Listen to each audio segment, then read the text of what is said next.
সুপ্রিয় শিক্ষার্থীরা, আশা করি তোমরা সবাই ভালো আছো, নিরাপদে আছো।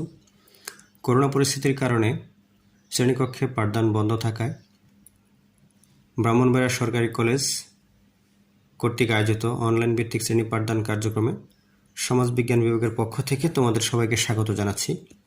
আমি ফারুক আহমেদ, প্রভাষক সমাজবিজ্ঞান, ব্রাহ্মণবাড়িয়া সরকারি কলেজ। আজকের লেকচারে আমরা সোশিওলজি এমএসএস ফাইনাল বা মাস্টার্স শেষ পর্বের মার্কসের সোশিওলজি থেকে আলোচনা করব। মার্কসের সোশিওলজি বা মার্কসীয় সমাজবিজ্ঞানের দ্বিতীয় অধ্যায় দ্বান্দ্বিক পদ্ধতি, এই অধ্যায়টি থেকে আজকের আলোচনার বিষয় নির্ধারণ করা হয়েছে। আলোচ্য বিষয়ের মধ্যে থাকবে ভাববাদ এবং বস্তুবাদের ধারণা, ভাববাদ এবং বস্তুবাদের পার্থক্য, দ্বান্দ্বিক পদ্ধতি, হেগেলের দ্বান্দ্বিক ভাববাদ, ফয়েরবাগের বস্তুবাদ এবং সর্বশেষ মার্কসের দ্বান্দ্বিক বস্তুবাদের বিস্তারিত ব্যাখ্যা। তো আমরা এবারে পর্যায়ক্রমে শুরু করি। প্রথমেই ভাববাদ বা আইডিয়ালিজম। ভাববাদ বা আইডিয়ালিজমের ধারণাটি অনেক পুরানো। এটিকে সবচেয়ে বেশি পরিচিত করেছেন দার্শনিক হেগেল। হেগেলের আইডিয়ালিজম মূলত প্লেটোর থিওরি অফ আইডিয়া থেকে এসেছে। ভাববাদ জগৎ ব্যাখ্যার এমন এক পদ্ধতি যা বস্তুর তুলনায় আত্মা বা চৈতন্যকে, কনসাসনেসকে বেশি গুরুত্ব দেয় বা এটাকেই প্রধান বা আসল মনে করে। Idealism recognizes ideas, feelings and ideals more important than material objects. অর্থাৎ জগৎ ব্যাখ্যায় বস্তুগত উপাদানের থেকে অবস্তুগত উপাদানকেই এরা বেশি গুরুত্বপূর্ণ মনে করে। At the same time, it emphasizes that the human development should be according to moral, ethical and spiritual values. এবং তারা একই সাথে এটাও মনে করে যে মানব সমাজের উন্নয়ন বা অগ্রগতি সেটি হওয়া উচিত মোরাল, ইথিক্যাল এবং স্পিরিচুয়াল ভ্যালু অনুযায়ী। অপরপক্ষে বস্তুবাদ বা ম্যাটেরিয়ালিজম জগৎ ব্যাখ্যার বা বিশ্বজগৎ ব্যাখ্যায় আত্মা বা ভাবের তুলনায় বস্তু বা বস্তুকেই তারা প্রধান মনে করে এবং মন বা চেতনা হচ্ছে অপ্রধান। এবং materialist hold that the proper way to understand human social and cultural phenomena is to analyze them broadly as natural system and in terms of their material condition. অর্থাৎ বস্তুবাদীরা মনে করেন মানুষের সামাজিক এবং সাংস্কৃতিক উপাদানগুলোকে ব্যাখ্যা করতে হবে একটা ন্যাচারাল সেটিংসের মাধ্যমে, অর্থাৎ তারা যে অবস্থায় আছে সে তার ভিত্তিতে তাদেরকে ব্যাখ্যা করতে হবে। এবার আমরা ভাববাদ এবং বস্তুবাদের তুলনামূলক পার্থক্য সংক্ষেপে আলোচনা করব। প্রথমেই আসি ভাববাদ। এটি মূলত ধর্ম এবং ঈশ্বর তত্ত্ব রক্ষণশীল ধারণা। ইট ইজ বেসড আপন পিওর ইন্টেলেকচুয়াল কনস্ট্রাক্ট, অর্থাৎ এটি এক ধরনের জ্ঞানভিত্তিক বা বুদ্ধিভিত্তিক সৃষ্টি এবং তার উপরে নির্ভরশীল। যেমন আইডিওলজি, গড, রিলিজিয়ন, এই ধারণাগুলো ভাববাদী ধারণা, সাবজেক্টিভ ধারণা বা এগুলোকে আমরা বলা বিমূর্ত ধারণা। এবং ভাববাদটা সম্পূর্ণটা এক ধরনের বিমূর্ত ধারণা, বিমূর্ত ব্যাখ্যা। এবং এটি আরও it believe that ideas create or behind everything, অর্থাৎ তারা মনে করে যে সমস্ত বাস্তবতার পিছনে মূল কারণ হচ্ছে আইডিয়া বা ভাব। পক্ষান্তরে বস্তুবাদ হচ্ছে যৌক্তিক এবং বাস্তবসম্মত ধারণা। It seeks to understand the world as it is, not as we perceive or think. অর্থাৎ বস্তুবাদীরা মনে করে যে পৃথিবীটাকে বুঝতে হলে এটাকে ব্যাখ্যা করতে হবে অ্যাজ ইট ইজ, অর্থাৎ যেভাবে আছে সেভাবেই, অর্থাৎ আমরা যা দেখি বুঝি সেভাবে ব্যাখ্যা করতে হবে, কিন্তু আমরা যা চিন্তা করি বা ধারণা করি সেভাবে নয়। এবং সর্বশেষ it believe that struggle for means to life determine reality. এবং বস্তুবাদীরা এটাও মনে করে যে বেঁচে থাকার উপায়ের জন্য যে সংগ্রাম, মিনস টু লাইফ বা বেঁচে থাকার জন্য যে আমাদের সংগ্রাম, সেটাই সমস্ত বাস্তবতাকে নির্ধারণ করে। এবার আমরা এই পর্যন্ত আলোচনার দুটি উদাহরণ দিয়ে চেষ্টা করব। যেমন একটি প্রাকৃতিক ঘটনা, আকাশে বিদ্যুৎ চমকানো। এটার ভাববাদী ব্যাখ্যা হচ্ছে, ভাববাদীরা মনে করেন যে সৃষ্টিকর্তা বা স্রষ্টা যখন সৃষ্টিকুলের প্রতি ক্ষোভ প্রকাশ করেন, ক্ষুব্ধ হন, তখন তিনি তার ক্ষোভের বহিঃপ্রকাশ যখন ঘটান তখন আকাশে বিদ্যুৎ চমকায়।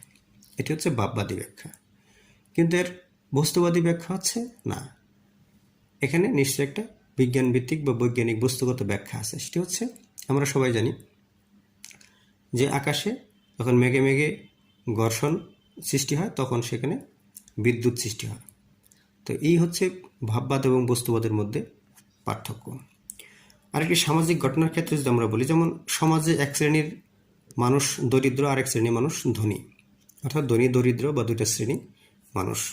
এখন এই ঘটনার ভাববাদী ব্যাখ্যা হচ্ছে, ভাববাদীরা মনে করেন সৃষ্টিকর্তা যাকে ইচ্ছা সম্পদ দান করেন আর যার কাছ থেকে ইচ্ছা সম্পদ কেড়ে নেন। এটা হচ্ছে ভাববাদী ধারণা। আর বস্তুবাদী ব্যাখ্যা হচ্ছে, না, সমাজে কিছু মানুষ উত্তরাধিকার সূত্রে সম্পত্তির মালিক, অথবা তারা অধিক পরিশ্রম করে, অর্থ বিনিয়োগ করে, তারা সম্পদশালী, এবং যারা উৎপাদন উপায়ের মালিক, উৎপাদন যন্ত্রের মালিক, তারাই ধনী। অর্থাৎ যারা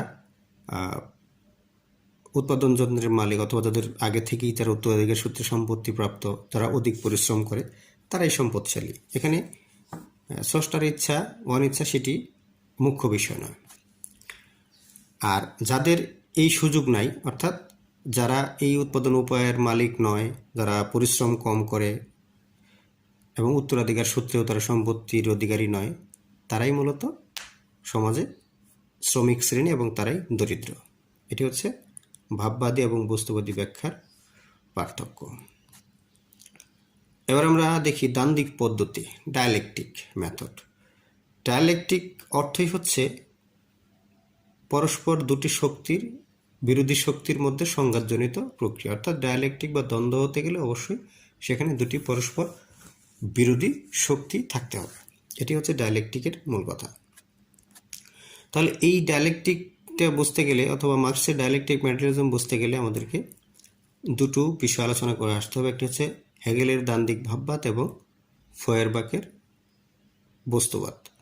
তা হেগেলের দ্বান্দ্বিক ভাববাদ বলতে আমরা বুঝি, হেগেলের মতে সত্য উদ্ঘাটনের জন্য প্রতিটি ভাবের মধ্যে দুটি বিপরীত ধর্মী শক্তি থাকা প্রয়োজন, যেমন থিসিস এবং অ্যান্টিথিসিস। কোনো বিষয় সম্পর্কে প্রচলিত বা বর্তমান যে ধারণা বা বিশ্বাস সেটিকে বলা হয় থিসিস। এই ধারণার বিরুদ্ধ ধারণা সৃষ্টি হলে সেটিকে বলা হয় অ্যান্টিথিসিস, এবং এই দুইয়ের দ্বন্দ্বের ফলে যে নতুন ধারণা বা সিদ্ধান্ত বেরিয়ে আসে তাকে বলা হয় সিনথেসিস। হেগেলের মতে এই পরিবর্তন ঘটে বৈপরীত্য বা দ্বন্দ্ব থেকে, আর এই দ্বন্দ্বের কারণ ভাব বা চৈতন্য, আইডিয়া আর কনসাসনেস। তার মতে বস্তুজগৎ ভাবজগতের উপরে নির্ভরশীল। তাই তার মতবাদের নামও দ্বান্দ্বিক ভাববাদ বা ডায়ালেকটিক আইডিয়ালিজম। অর্থাৎ হেগেলের দ্বন্দ্বটা সংগঠিত হয় ভাবের জগতে। অপরপক্ষে ফয়েরবাখ পৃথিবী বা সম্পর্কে তার যে ব্যাখ্যা, ফয়েরবাখের মতে প্রকৃতিকে আমরা আমাদের চেতনার মাধ্যমে জানতে পারি বা জানা যায়, কিন্তু এই চেতনার উৎস কোথায়? তিনি উত্তর খুঁজেছেন। তিনি বলেছেন, প্রকৃতির সাথে যখন আমাদের কনফ্লিক্ট তৈরি হয় কোনো বিষয়ে, তখনই আমাদের চেতনার উদ্ভব হয়। আর এই দ্বন্দ্ব হয় একটা ম্যাটেরিয়াল প্রসেসে, আর একটা যান্ত্রিক প্রক্রিয়া, বস্তুগত প্রক্রিয়ায় একটা কনফ্লিক্ট যখন প্রকৃতির সাথে আমাদের মানুষের সৃষ্টি হয়, তখন মানুষ চেতনাবোধ জাগ্রত হয় এবং তখনই তারা পৃথিবীটাকে বুঝতে পারে। তিনি বলেন, man is object of conscious rather than unconscious. অর্থাৎ মানুষ অবশ্যই সচেতন, তারা অচেতন নয়, আর প্রকৃতি হচ্ছে এই চেতনার ভিত্তি। তাহলে এবার আমরা মার্কসের দ্বান্দ্বিক বস্তুবাদে চলে আসি। তাহলে মার্কসের দ্বান্দ্বিক বস্তুবাদটা মূলত হেগেল এবং ফয়েরবাখ থেকেই আগত। যেমন ডায়ালেকটিক ম্যাটেরিয়ালিজম মার্কসের প্রথম তিনি হেগেলের ডায়ালেকটিক আইডিয়ালিজমের ডায়ালেকটিক এবং ফয়ারবাখের ম্যাটেরিয়ালিজম এই দুইটা অংশকে ধার করে তিনি তার নতুন তত্ত্ব বা তার থিওরি দিয়েছেন, সেটি হচ্ছে ডায়ালেকটিক ম্যাটেরিয়ালিজম। অর্থাৎ হেগেলের ধারণার কিছু অংশ, ফয়ারবাখের ধারণার কিছু অংশ তিনি গ্রহণ করেছেন এবং কিছু অংশ পরিহার করেছেন এবং তিনি নতুন তত্ত্ব দাঁড় করিয়েছেন, ডায়ালেকটিক ম্যাটেরিয়ালিজম। মার্ক্সের দ্বান্দ্বিক বস্তুবাদ। Hegel's idea that history follows a pattern of progress through ideological conflict. হেগেলের মতে ইতিহাস একটা নির্দিষ্ট একটা প্রক্রিয়া ফলো করে এবং সেটা হচ্ছে আইডিওলজিক্যাল কনফ্লিক্ট, অর্থাৎ ভাবগত যে দ্বন্দ্ব, সেই দ্বন্দ্বের প্রক্রিয়ায় ইতিহাসের অগ্রগতি। আর সেটি হয় থিসিস ভার্সাস অ্যান্টিথিসিস, এবং এই দুটার দ্বন্দ্বের ফলে নতুন অবস্থা সৃষ্টি, সেটা হচ্ছে synthesis. And this is called dialectic. অর্থাৎ এই যে দ্বন্দ্ব, ভাবের জগতে দুইটা শক্তি, একটি হচ্ছে চলমান এবং আরেকটি বিরুদ্ধ, এই দুটি শক্তির মধ্যে দ্বন্দ্বের ফলে নতুন অবস্থার যে সৃষ্টি হয়, এই দ্বন্দ্বটাকেই মূলত বলা হয়েছে dialectic. R ফয়ারবাখ's idea called materialism, that the people come up with their way of making sense of material condition they are in. ফয়ারবাখের আলোচনার মূল কথা হচ্ছে যে ফয়ারবাখও সেই হেগেলের ভাববাদটাকে তিনি গ্রহণ করেন নাই। তিনি প্রথমত হেগেলকে চ্যালেঞ্জ করেছিলেন যে পৃথিবী ব্যাখ্যা হতে হবে বস্তুবাদী ধারণার মাধ্যমে। মার্ক্স হেগেলের ডায়ালেকটিকের ধারণাটি গ্রহণ করেছেন, কিন্তু আইডিয়ালিজমকে গ্রহণ করেন নাই, বরং প্রত্যাখ্যান করেছেন। আবার তিনি ফয়ারবাখের ম্যাটেরিয়ালিজমকে গ্রহণ করেন নাই, কিন্তু তিনি ফয়ারবাখের ম্যাটেরিয়ালিজমকে গ্রহণ করেছেন, কিন্তু তার ইতিহাসের পরোক্ষ এবং নিয়ন্ত্রণবাদী ব্যাখ্যাকে গ্রহণ করেন নাই। অর্থাৎ মার্ক্স হেগেলের ডায়ালেকটিক এবং ফয়ারবাখের ম্যাটেরিয়ালিজম দ্বারা প্রভাবিত হয়ে নতুন তত্ত্ব দিলেন, আর সেই তত্ত্বের নাম dialectic materialism. Marx versus Hegel. Karl Marx নিজেই বলেছেন, আমার দ্বন্দ্বমূলক পদ্ধতি হেগেলীয় পদ্ধতি থেকে কেবল স্বতন্ত্রই নয়, ঠিক তার বিপরীত। তার মতে দ্বান্দ্বিক পদ্ধতিতে বস্তুই প্রধান, ভাব তার প্রতিফলন মাত্র। মার্ক্স বলেন, ইট is not consciousness that determines existence, but existence which determines consciousness. অর্থাৎ মানুষের চেতনা দ্বারা অস্তিত্ব নির্ধারিত হয় না, বরং অস্তিত্বই মানুষের চেতনাকে নির্ধারণ করে। হেগেল যেখানে থিসিস, অ্যান্টিথিসিস, সিনথেসিস পদ্ধতি বা ডায়ালেকটিক ভাবের ক্ষেত্রে প্রয়োগ করেছেন, মার্ক্স সেই পদ্ধতি বস্তুর ক্ষেত্রে প্রয়োগ করেছেন। এখন মার্ক্সের হেগেলীয় ধারণা ছিল একটি বিমূর্ত বিষয়ের উপরে ধারণা, অর্থাৎ ভাবের ক্ষেত্রে দ্বন্দ্ব, কিন্তু মার্ক্সের আলোচনা হচ্ছে এটি বস্তুর ক্ষেত্রে দ্বন্দ্ব। যেমন আমরা যদি দাস সমাজের কথা বলি, আমরা জানি পৃথিবীতে প্রথম শ্রেণীভিত্তিক সমাজ হচ্ছে দাস সমাজ। এই সমাজের দুটো শ্রেণী, দাস মালিক এবং দাস। দাস মালিকদেরকে মার্ক্স থিসিস হিসেবে চিন্তা করেছেন এবং দাসদেরকে এর বিরুদ্ধ শক্তি বা অ্যান্টিথিসিস হিসেবে চিন্তা করেছেন, এবং এই দুইয়ের দ্বন্দ্বের ফলে নতুন একটি সমাজ ব্যবস্থার উদ্ভব হয়েছে, সেটি হচ্ছে সামন্ত সমাজ, এবং এটি হচ্ছে সিনথেসিস। তাহলে এইখানে সমাজে একটা বস্তুবাদী চিত্র তিনি দাঁড় করিয়েছেন। আর এই সিনথেসিস বা এই যে দুটার দ্বন্দ্বের ফলে যে নতুন একটি অবস্থার সৃষ্টি হলো, সেটিও আজীবন একই অবস্থায় থাকবে না। এই সিনথেসিস আবার পর্যায়ক্রমে থিসিসে পরিণত হবে, এর আবার একটা বিরুদ্ধ শক্তি সৃষ্টি হবে, এবং এই দুইয়ের দ্বন্দ্বের ফলে আবার নতুন একটি সমাজ ব্যবস্থা আবির্ভাব হবে। এভাবেই মার্ক্সের ডায়ালেকটিক প্রক্রিয়ায় সমাজ ব্যবস্থা পর্যায়ক্রমে পরিবর্তিত হতে থাকবে।